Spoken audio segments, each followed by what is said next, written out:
Hi friends, ఈరోజు మనం చూడబోయే ఈ వీడియోలో కన్న కూతురి పక్కనే సినిమాలో హీరోగా నటించాలని అనుకున్న ఒక ప్రముఖ హీరో గురించి ఇప్పుడు తెలుసుకుందాం. జెమినీ గణేశన్. ఇతను తమిళంలో ఒక పెద్ద స్టార్ హీరో. అలాగే తెలుగులో కూడా రుద్రవీణ, పతివ్రత లాంటి సినిమాలో నటించి మంచి పేరును సంపాదించుకున్నారు.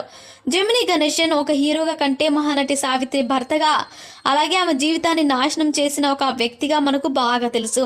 అలాగే అతను ఒక్క సావిత్రి జీవితాన్ని కాకుండా ఎంతోమంది అమ్మాయిల జీవితాలను నాశనం చేశాడు. అందుకే తమిళనాడు ప్రజలు జెమినీ గణేశన్ని శృంగార పురుషుడు అని పిలుస్తాడు. అలాగే జెమినీ గణేశన్ తన 19 సంవత్సరాల వయసులో అలమేలు అనే అమ్మాయిని ప్రేమించి పెళ్లి చేసుకున్నాడు. అలాగే ఈయనకు 4 పిల్లలు జన్మించిన తర్వాత ఇతను పుష్పవల్లి అనే ఒక హీరోయిన్తో సంబంధం పెట్టుకున్నాడు. ఆమెను పెళ్లి చేసుకోకుండానే 2 పిల్లలకు జన్మనిచ్చాడు. అంతేకాకుండా ఆమెకు తన భార్యగా ఎటువంటి స్థానాన్ని ఇవ్వకపోగా తనని నేను ఉంచుకున్నానని తన తోటి నటులతో చెప్పేవాడు.